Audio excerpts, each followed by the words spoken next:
Welcome to Best Year Ever, a movie podcast where each week, one movie at a time, we attempt to answer this very important question. Was 1999 the best year ever for movies? But this week, we're changing it up. In honor of spooky season, we've watched each other's favorite Halloween-adjacent movies, and we'll be sharing our thoughts and feelings. In case you forgot who we are, I'm your host, Casey Glenn, and with me is my co-host, Jesus Gonzalez. Hi, Jesus. Hi, Casey. I like that intro. Short, sweet, to the point. Mm-hmm. Just like this episode will be short, sweet, to the point, we think. Unless you have really bad takes about one of my favorite movies. We'll get into it. But first, before we stop being friends, we're changing the format a little bit. This will be a much shorter episode, about 30 minutes or so. We're also gonna put the full video on YouTube, so you can see our faces on YouTube. I just don't want to edit 2 hours or 3 hours sometimes of footage, but I can edit 30 minutes, so we'll shoot for that. But yes, we're talking about each other's favorite adjacent, I like that, scary movies. Because neither of these are really horror movies or scary movies at all. Mine is more than yours. Mine definitely has scary elements, and I want to hear your reaction. But we're going to start with Practical Magic. Practical Magic was directed by Griffin Dunne, screenplay by Robin Swisscord, Akiva Goldsman, Adam Brooks, based on Practical Magic by Alice Hoffman. It has so many screenwriters, and it shows.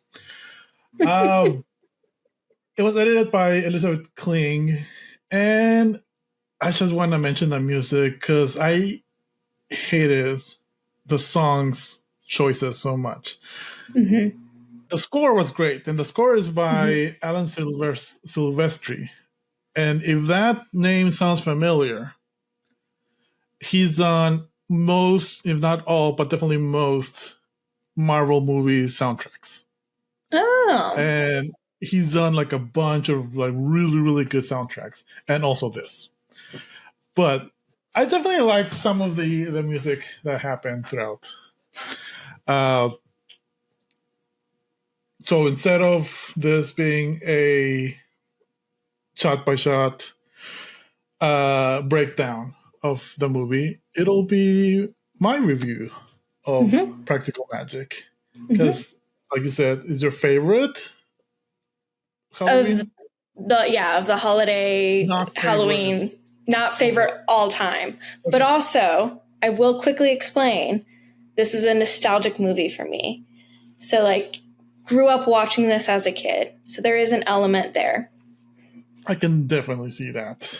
I'll give you my first reaction. I can see why this is a cult classic. I can see some of the elements of this movie that really speaks to people. I kind of read a little bit. There's a lot of feminist themes. There's a lot of sisterhood, motherhood, all of that. And I can also see some scenes that could be considered classic, like Midnight Margaritas. Like, obviously, yeah, like I've never seen this movie. I've seen that scene. I thought overall the story was mid. Yeah. To borrow from your vernacular. See, I'm using fancy words today. Proud of you. I think out of all of the, what's the name of the family? But out of all the witches, the aunts, the sisters, the daughters, they followed the most boring one. I would have loved a movie about the aunts. I would have loved a movie about Nicole Kidman. I would have loved a movie about the kids. I wish one of the kids is the lady from Westworld. But they followed Sally. Super boring. Also the nerd, like Sandra Bullock. The nerd thought he was like gorgeous, but she's obviously super attractive. Yeah, her story was kind of going between a Hallmark movie to a psychological horror. Like, this was all over the fucking place. And also, just like, okay, the story's a mess, the pacing is a mess, but I also have an issue with her as a character.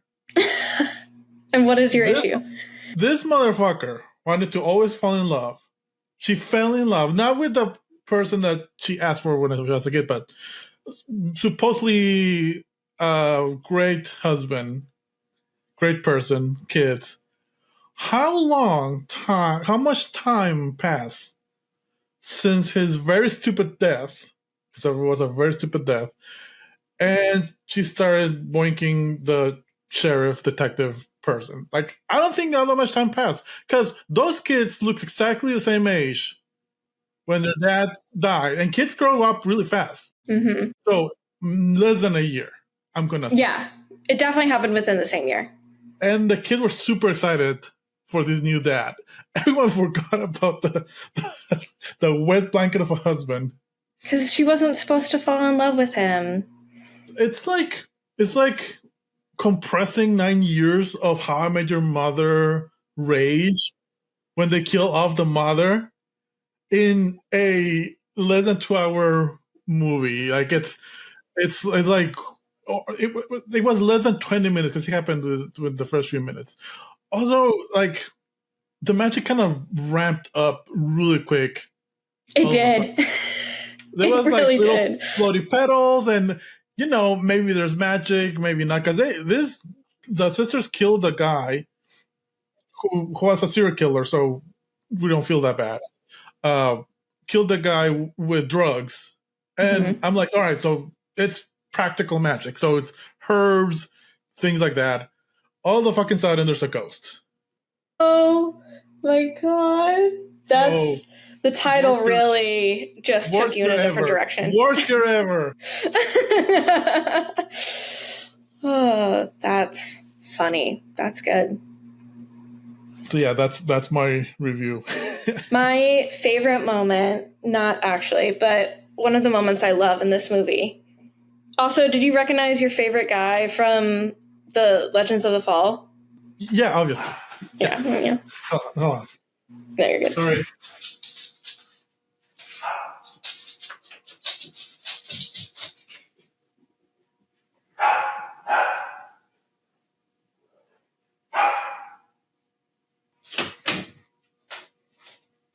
She's going in. She's. I'm dying.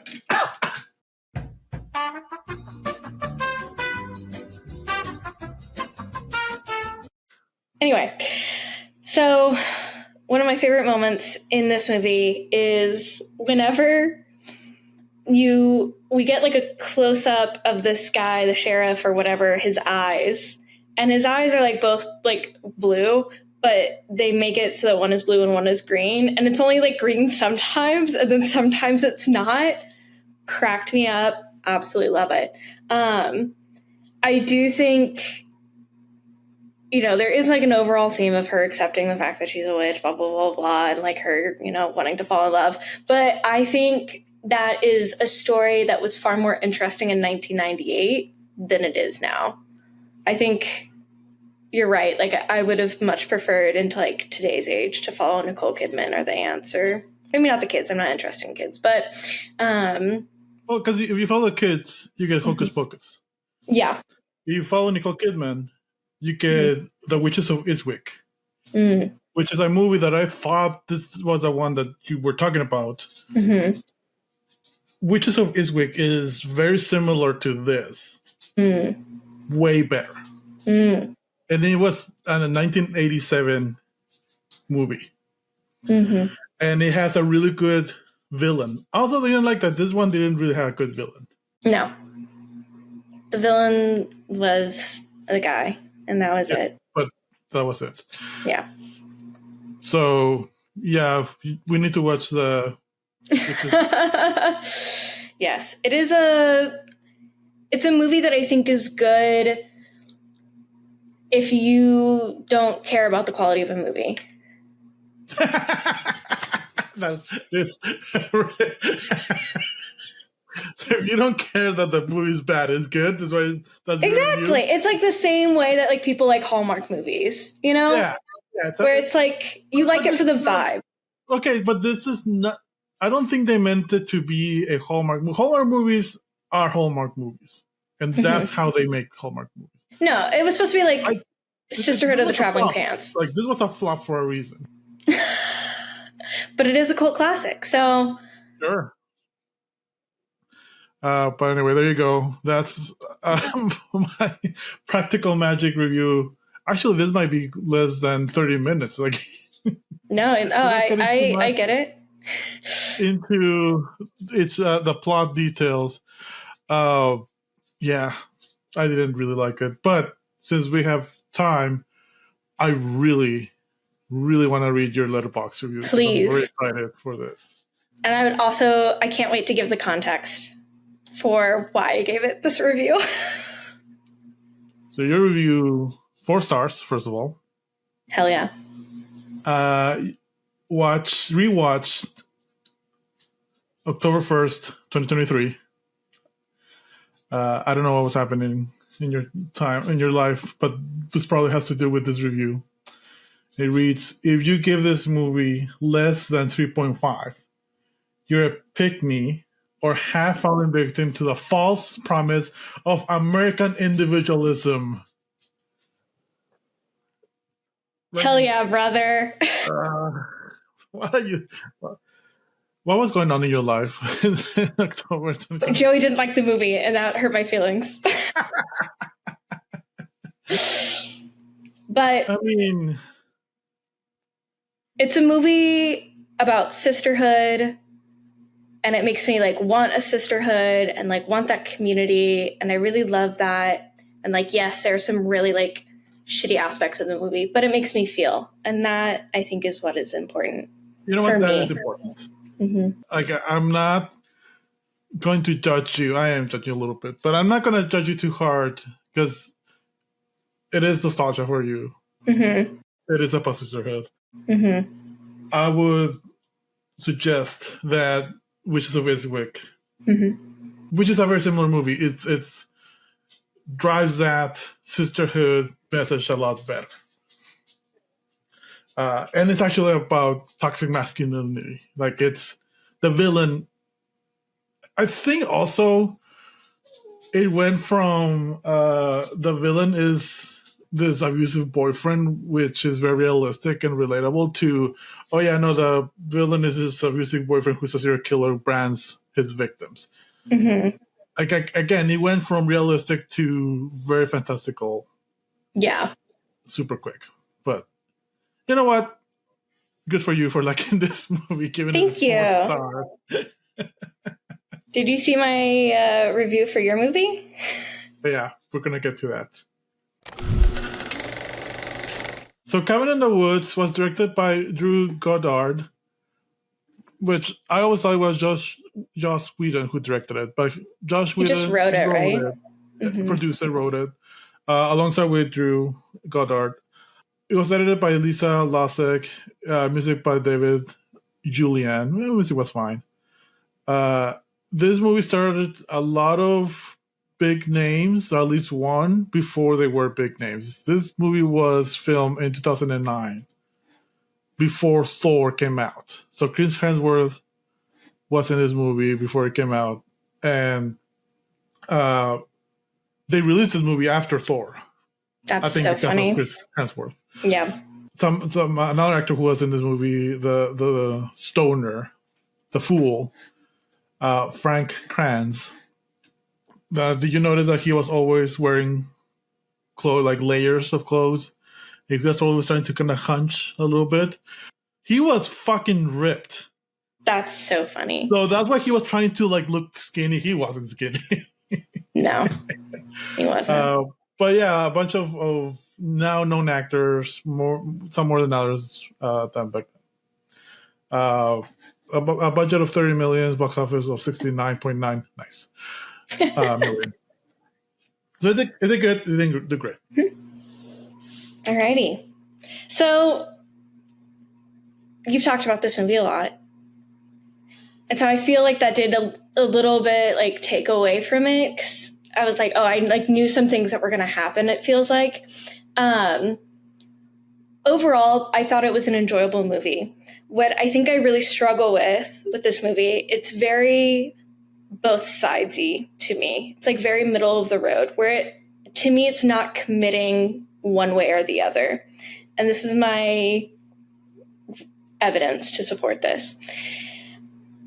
Samuel only watched Act 3, and he did not watch any other part of the movie. I watched the entire movie. We get on a phone call with like Aaron and Joey, and we're trying to remind them what movie it is.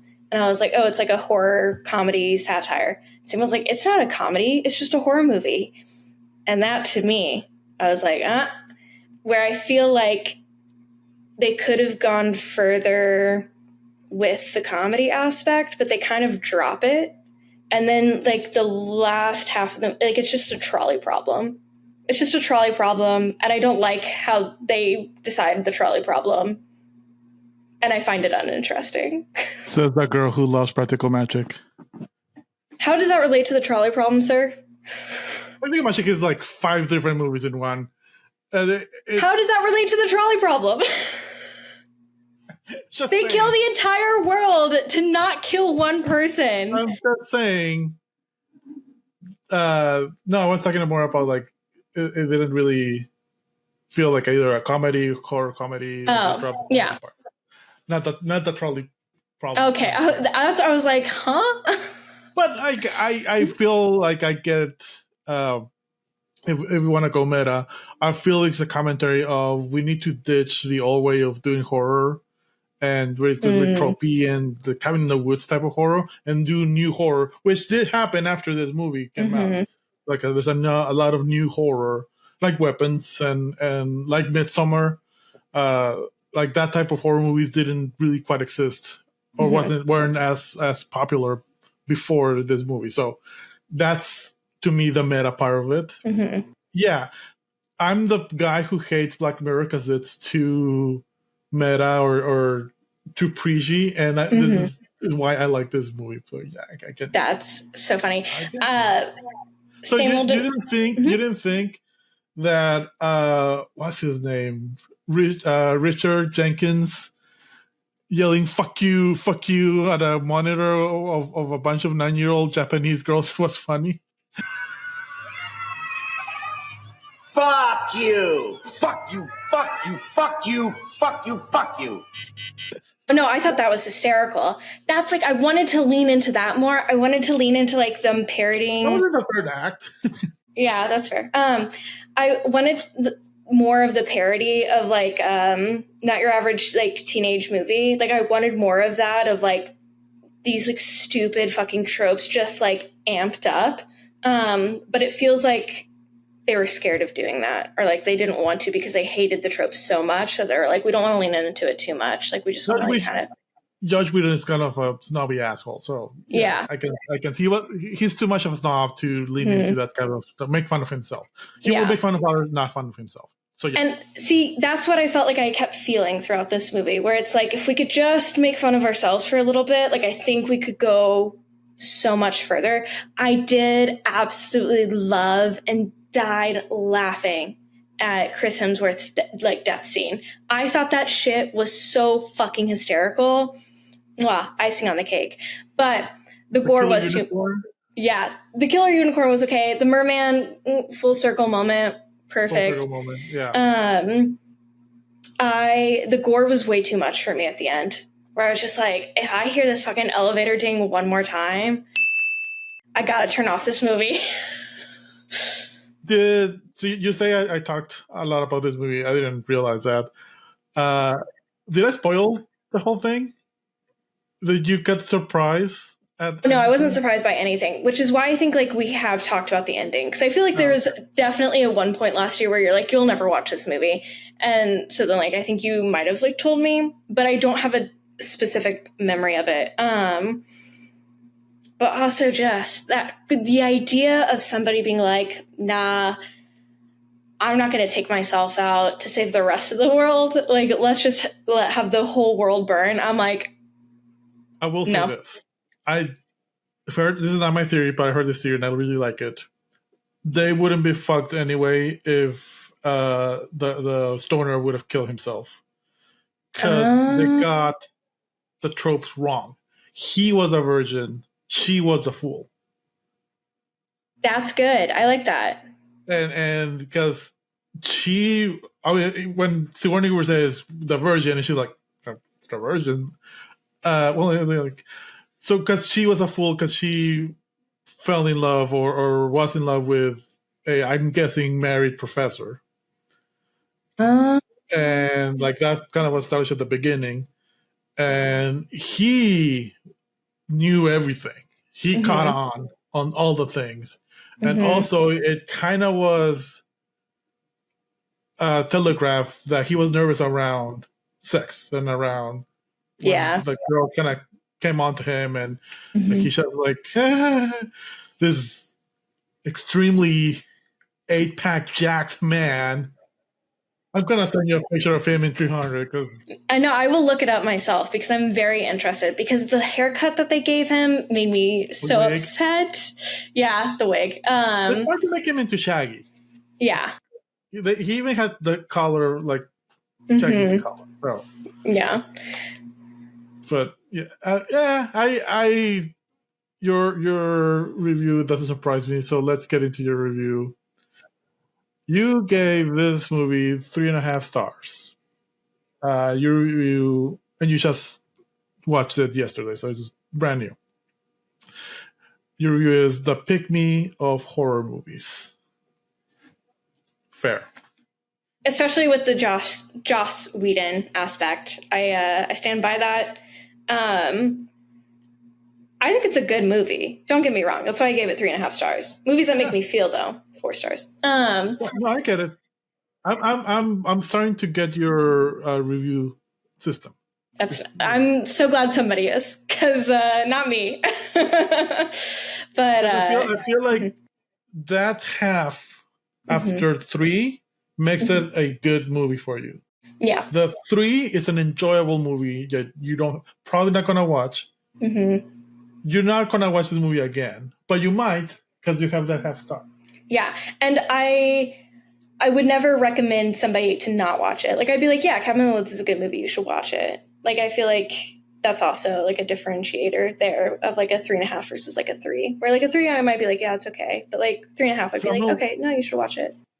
Samuel needs to watch the beginning of the movie. I mean, he already watched the ending, but like you just need to rewatch it with just looking at the background, looking at Chris Hemsworth, who's supposed to be the dumb jock. He knows philosophy. He recommended books, Dobby, that you will recommend to me books. Yeah. To the virgin, the blonde, the whore, dyed her hair, so she wasn't blonde. And the dye has chemicals that make her dumb. So funny. She said they said that like and there's a lot of things that you can see also I just saw something, also not my theory, that the main characters of the Institute thing also fall in the tropes of the fool, the jock, the athlete, the virgin. That would make a lot of sense. With the 2 writers, the girl, the security guard, and the director being those. Yeah. And they all died in the order that they were supposed to die. So I feel like the old ones, which obviously the metaphor is that we are the old ones. Like we are, like that's we are the people. Like, why do they show boobs in horror movies? Because that's what the audience want. The old ones also fucked up. They should have said, "Oh yeah, they killed it." Yeah. I did know that this movie was made like a few years before it came out. What really cracked me up is Samuel didn't realize what exactly we were doing or like why we were watching this movie. So he was like, "This looks really good for 1999." And then he hears 2011. He goes, "This is really bad for 2011. Like this doesn't look good for 2011. Like just we're swinging." Yeah. Well, because it was 2009. That's why. Yeah, exactly. But yeah. Cool. Well, would you give it this best year ever or worst year ever? 2011, sure, why not?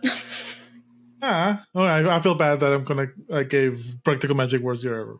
Look, it's hard. Like, it's a girly movie. It's a movie. No, you need to watch Witches of Eastwick. Yeah, but you said it's about toxic masculinity. So, like, I can already tell it's not going to be, like, as girl movie as Practical Magic. I don't know, but I want you to tell me. So, hey, do you want to do a third Halloween episode? On a cold Sunday morning, Jesus sat to record. The mic was live, the coffee gently poured, but Casey was absent. Her webcam stayed black, her square on the screen like a doorway to black. What Jesus didn't know as the intro began was that Casey had met a most bony fan. La Calaca herself had slipped in uninvited. "Best year ever," she hissed. "I'm frightfully delighted." Casey protested, "I've got great films left to see. From Tron to Roadhouse, don't take them from me."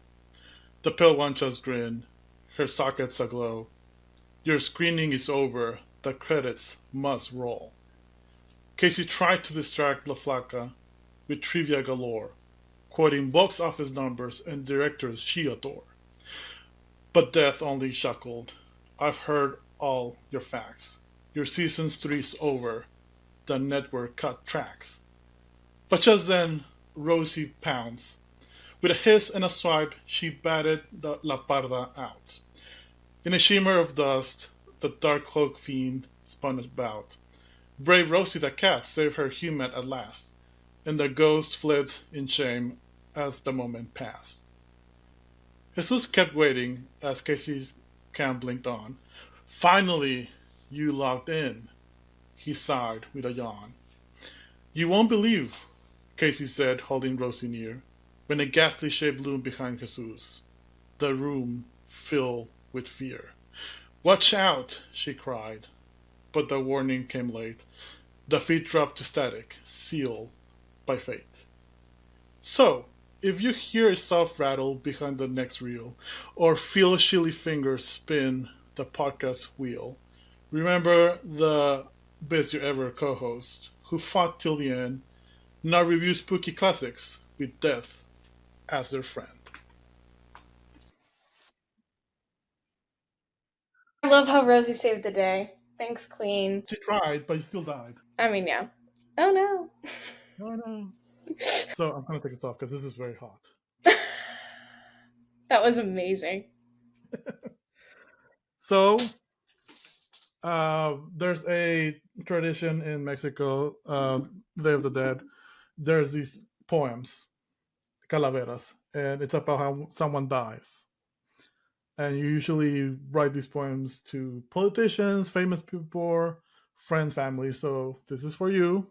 Aww. As a Halloween gift. And as a...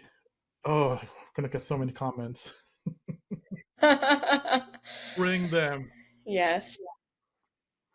I'm also going to turn this on. Actually, nah. I'll say goodbye like Spooky. this. Spooky goodbye. Mm-hmm.